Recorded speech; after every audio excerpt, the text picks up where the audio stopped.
Assalamualaikum warahmatullahi wabarakatuh. Kami mahasiswa dari Politeknik Ketiga Jakarta, Kampus Pasar Minggu, Prodi Administrasi Bisnis Internasional akan menjelaskan tentang materi matematika bisnis. Perkenalkan, saya Iqrim Badafanti, Saya Ratna Saya Sylvia Nurrahma. Halo guys, jadi di sini aku mau ngebahas soal TIE. Nah, di sini udah ada soalnya. Jadi soalnya itu sebuah perusahaan melaporkan data keuangannya dengan EBIT sebesar Rp7.500.000 dan beban bunga sebesar Rp1.200.000. Nah, berapa besar rasio times interest earned-nya atau TIE? Nah, ini diketahui EBIT-nya sebesar Rp7.500.000 dan beban bunganya Rp1.200.000. Yang ditanya adalah TIE. Jadi jawabannya rumus TIE itu sama dengan EBIT dibagi beban bunga. Nah, EBIT itu kan Rp7.500.000. Jadi langsung masukin aja Rp7.500.000-nya di sini sama beban bunga yang diketahui. Jadi di sini, nah Rp7.500.000 dibagi Rp1.200.000 itu hasilnya 6,25. Nah, karena hasilnya ini 6,25, jadi hasil dari TIE ini dianggap lebih tinggi karena dia di atas 3, sedangkan kalau hasil TIE-nya di bawah 3 itu dianggap rendah. Nah, untuk soal yang kedua itu ada soal MTO. Di sini soalnya sebuah toko pakaian melaporkan data keuangannya selama 1 tahun dengan total rata-rata persediaan sebesar 300 juta, HPP sebesar 900 juta, dan penjualan bersihnya sebesar 2.100.000.000.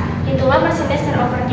Di sini diketahui penjualan bersihnya 2.100.000.000, rata-rata persediaannya 300 juta, dan HPP-nya 900 juta. Yang ditanya itu kan MTO, jadi kita jawab di sini rumus MTO sama dengan HPP dibagi rata-rata persediaan. Terus HPP-nya itu kan sebesar 900, kita masukin ke sini, terus rata-rata persediaannya kita masukin ke sini juga, 900 juta dibagi 300 juta itu hasilnya 3. Nah, karena hasilnya 3, jadi toko pakaian tersebut berhasil menjual dan mengganti rata-rata persediaannya sebanyak 3 kali dalam 1 periode.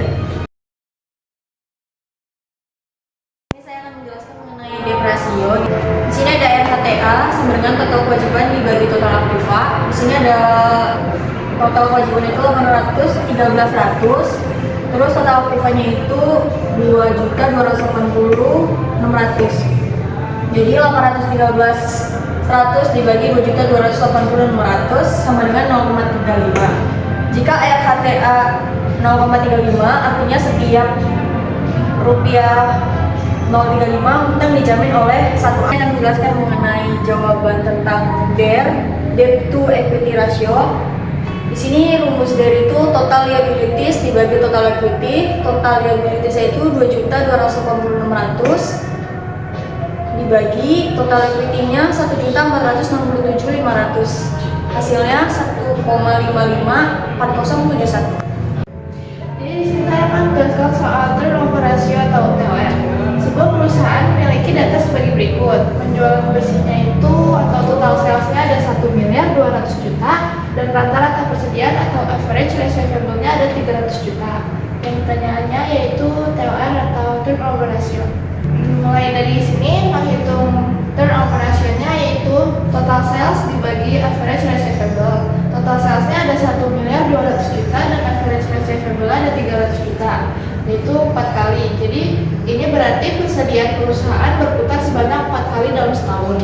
Lalu yang kedua ada menghitung waktu perputaran persediaan atau dalam waktu perharinya, yaitu waktu perputaran sama dengan jumlah hari dalam setahun dibagi hasil dari turnover ratio tadi, yaitu 360, yaitu jumlah hari dalam setahun dibagi 4 hasil dari turnover ratio, yaitu 90 hari. 90 hari itu jumlah hari yang berputar dalam satu siklus.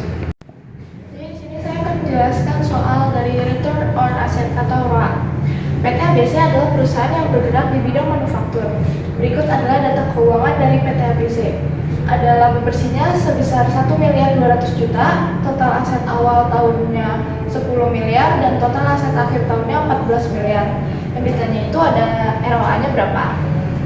Untuk mencari rumus ROA, laba bersih dibagi rata-rata total aset dikali 100%. Dari rumus ROA yang tadi yaitu laba bersih dibagi rata-rata total aset dikali 100%. Karena dari data tersebut belum ada rata-rata total aset, maka kita harus menghitung rata-rata total aset.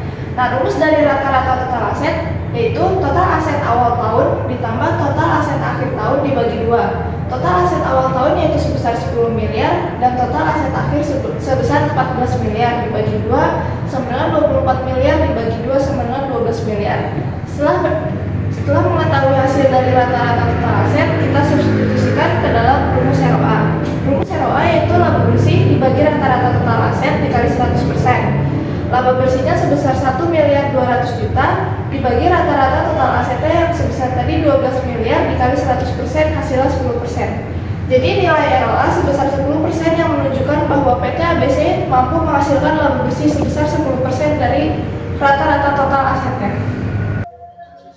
Sekian penjelasan dari kami, kurang lebihnya